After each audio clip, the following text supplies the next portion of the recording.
Hi everyone, good morning, welcome back to it another video.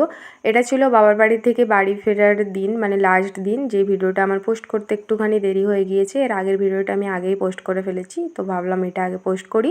ওই দিন আমার ঘুম থেকে উঠতে অনেকটাখানি দেরি হয়ে গিয়েছিল, প্রায় 10:30 মতো বেজে গিয়েছিল। ঘুম থেকে উঠেই রান্নাঘরে গেলাম, আর আমি যেহেতু একেবারেই জল খাচ্ছি না, তার জন্য কাকিমা জোরজার করে আমাকে জল খাওয়ানোর চেষ্টা করছে শরবত বানিয়ে। কিন্তু আমি ওটা একবারেই তোয়াক্কা না করে বেরিয়ে গেলাম। আর এই সাইডে দেখলাম যে অনেকগুলো জিনিসপত্র বাঁধাবাঁধি শুরু করেছে, এক ব্যাগ বেঁধে ফেলেছে। এই ডিব্বাগুলো বাইরে রয়েছে, এতে রয়েছে বড়ি, গয়না বড়ি, মসুর ডালের, বিউলির ডালের, তারপরে চালতার আচার। আর দাদু বাগানে অনেক শখ করে সবজি লাগিয়েছে, তো সেখান থেকে টুকিটাকি সবজিগুলোও দিয়েছে।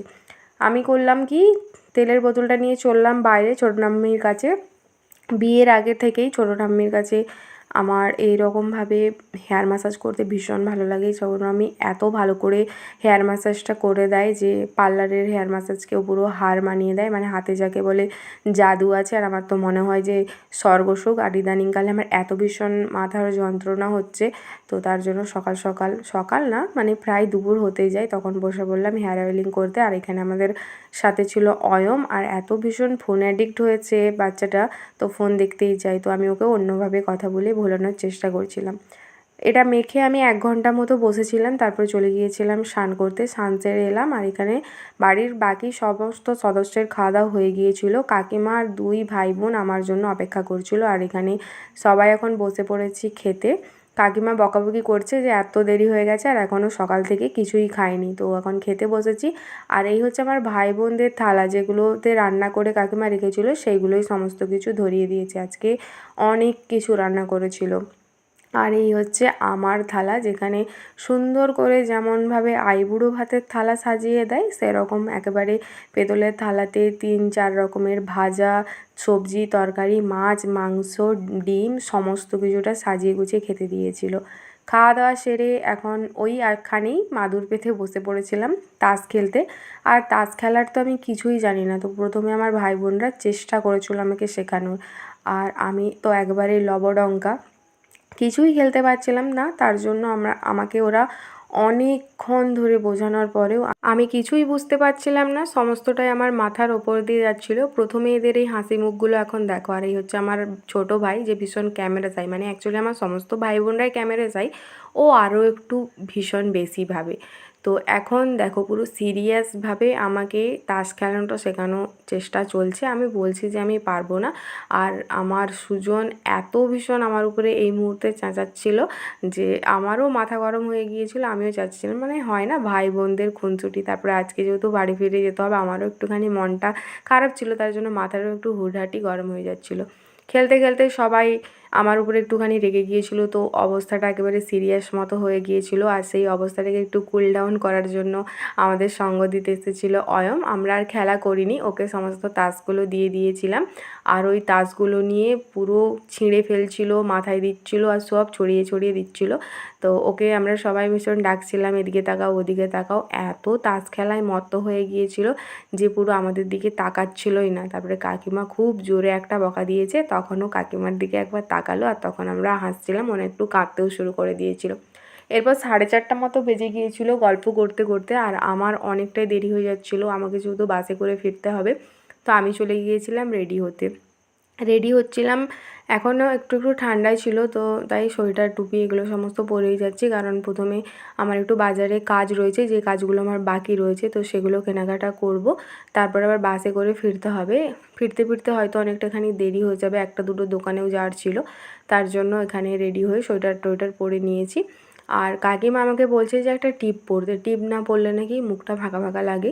তো তার জন্য এখানে টিপ খুঁজছিলাম, টিপ পাচ্ছিলাম না। আর কাকিমা যেহেতু অনেক বড় বড় সাইজের টিপ পরে, আর অত বড় টিপ আমি পরি না, তাই কাকিমা একটা যে কুমকুম হয় ছোট্ট সিঙ্গারের কৌটো, মানে লিকুইড সিঁদুরের মতো যেগুলো হয়, ওগুলো দিয়ে একটা টিপ পরাচ্ছিল। আর ওটাও না শুকনো হয়ে গিয়েছিলো, তো ওটা দিয়েই শেষমেশ পরিয়ে নিলাম। আর বললাম যে একটা কেমন কেমন লাগছে, ভালো লাগছে না। তো এখন রেডি হয়ে গিয়েছি, রেডি হয়ে বাইরে সবার সাথে দেখা করছি, দাদুর সাথে দেখা করে প্রণামটা সেরে নিয়েছি। আমার বাড়ির অনেক লোকজন সদস্য, কিন্তু এখন যেহেতু চাষবাসের কাজ হচ্ছে সবাই এখন মাঠে চলে গিয়েছে বিকেলের সময়। তো ছোটো ঠাম্মি ছিল আর ঠাম্মিও ছিল, তাদের সাথেও দেখা করে নিয়েছি। আর এই দেখো ব্যাগের পরিমাণ, এই পিঙ্ক ব্যাগটা নিয়ে আমি এসেছিলাম, আরও দুটো এক্সট্রা ব্যাগ কাকিমা জিনিসপত্র দিয়ে পুরো ভরিয়ে দিয়েছে। আর এতগুলো যেহেতু ব্যাগ হয়ে যাচ্ছিলো তার জন্য কাকিমা রিস্ক নেয়নি যে সুজন আমাকে পৌঁছে দেবে, তারপরে আমাকে মার্কেটেও যেতে হতো, দেরি হয়ে যাচ্ছিলো, তার জন্য ভাইয়ের সাথে বেরিয়ে পড়লাম বাজারে যাওয়ার জন্য। আর বাজারে গিয়ে চলে গিয়েছিলাম সোনা দোকানে, আগে থেকেই আমার একটা জিনিস করতে দেওয়ার ছিল, তো আজকে দেওয়ার কথা, কিন্তু তাও যাওয়ার পর দেখলাম যে এখনও সেটা রেডি হয়নি, তো একটুখানি অপেক্ষা করছিলাম। আর দোকানে আজকে ভালোই ভিড় ছিল। আর দোকানে সেরকমভাবে আমি ক্লিপিংস এই জন্যই নিইনি, কারণ রিসেন্টলি দোকানে একবার কীসব চুরির ঘটনা ঘটেছিল, তো তার জন্য কাকু একটুখানি অ্যালাউ করছিল না ভিডিও করার জন্য। আমার যে জিনিসগুলো ছিল সেগুলোই শুধু দেখছিলাম।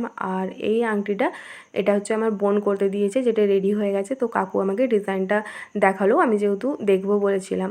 আর পাশেই একজন এই নেকলেসটা দেখছিলো, তো ওটাও আমি দেখছিলাম, যেহেতু আমাকে টাইমটা কাটাতে হতো, কারণ আমার জিনিসটা এখনও পর্যন্ত রেডি হয়নি। তারপরে বাকি ব্যাঙ্গেলস এগুলো দেখলাম, তারপর ফিরলাম বাড়ি।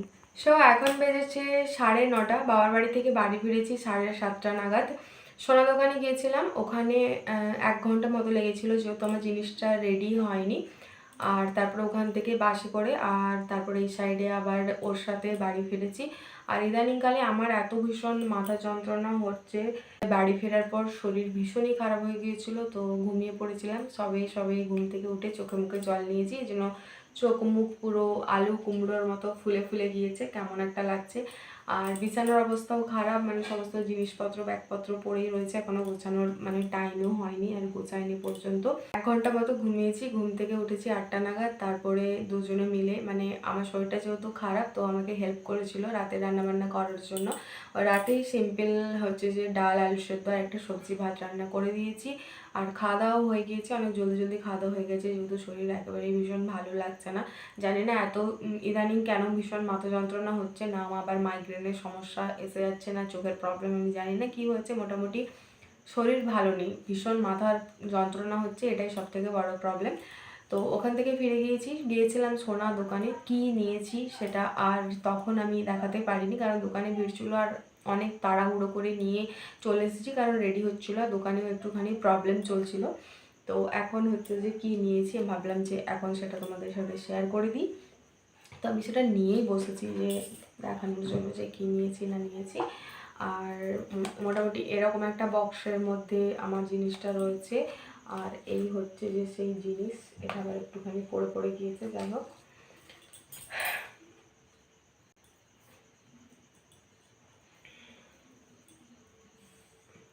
মোটামুটি এটা হচ্ছে যে এরকম একটা চোকার ডিজাইন, এরকম লাগবে আপাতত পরলে, এটার সাথে ঠিকঠাক লাগছে না, ঠিক মতো ভাবে সাজলে মোটামুটি ভালোই লাগবে। মোটামুটি এইটা হচ্ছে যে নিয়েছি, ব্যাক ক্যামেরা দিয়ে আমি একবার দেখিয়ে দিচ্ছি কীরকম কি জিনিসটা হয়েছে না হয়েছে। আমি একটা ডিজাইন দেখিয়েছিলাম, আর সেটা বলছিল যে আমি যত গ্রামের মধ্যে করাতে যাচ্ছিলাম সের মধ্যে হবে না, তার থেকে বেশি লাগবে। তো তার জন্য দোকানে ডিজাইন ছিল, খুবই কম ডিজাইন ছিল, 3-4টে ডিজাইন ছিল, তার মধ্যেই মোটামুটি আমি দেখে নিয়েছি যেটা আমার এক্স্যাক্ট যে ওয়েটে আমি করাতে চেয়েছি সেই ওয়েটের মধ্যে হয়েছে, তো আমি ওটাই নিয়েছি। হিউজ কালেকশান ওখানে নেই, আমি ওখান থেকে আমার বিয়ের সমস্ত ডিজাইন মানে গয়না করিয়েছি, আর ওখানে ডিজাইন দিয়ে দিলে এক্স্যাক্ট সেই ডিজাইনেতেই করিয়ে দেয়, তো হিউজ কালেকশান থাকে না, কিন্তু যেটুকু রয়েছে সেটুকু ভালো, তো ওখান থেকে ওটা নিয়েছি। আর এটা আমার ভীষণই ইচ্ছে ছিল বিয়ের সময় নেওয়ার, কিন্তু সে সময় কোনো একটা কারণে নিতে পারিনি। আর অবশ্যই যে ডিজাইনটা নিতে চেয়েছিলাম সেটাও যেহেতু নেওয়া হয়নি, কিন্তু এটাও ঠিক আছে, ভালো আছে। ফোন করে ভিডিও কলে ওকে আমি দেখিয়েছিলাম, বললো হ্যাঁ ঠিক আছে। তো আপাতত এটাই নিয়েছি, আমি এটা নেওয়ার জন্যই মেনলি আমি গিয়েছিলাম সোনার দোকানে, তো নিয়েছি, বাড়ি চলে এসেছি। রাত্রে বাড়ি ফিরে রান্নাবান্না করে খাওয়া দাওয়া কমপ্লিট হয়ে গেছে। তো আজকের জন্য ভিডিওটা এতটাই, দেখা হবে অন্য একটা ভিডিওতে। Good night, bye. তো সামনে থেকে তো দেখালাম, ভাবলাম যে ব্যাক ক্যামেরা থেকে একবার দেখিয়ে দিই যে এক্স্যাক্ট ডিজাইনটা কেমন। সিম্পল একটা ডিজাইন, সামনে এরকম টাইপের কিছু ঝুড়ি রয়েছে, আর এরকম দু সাইডে কিছু চেনের কাজ রয়েছে, তো এই হচ্ছে ডিজাইনটা।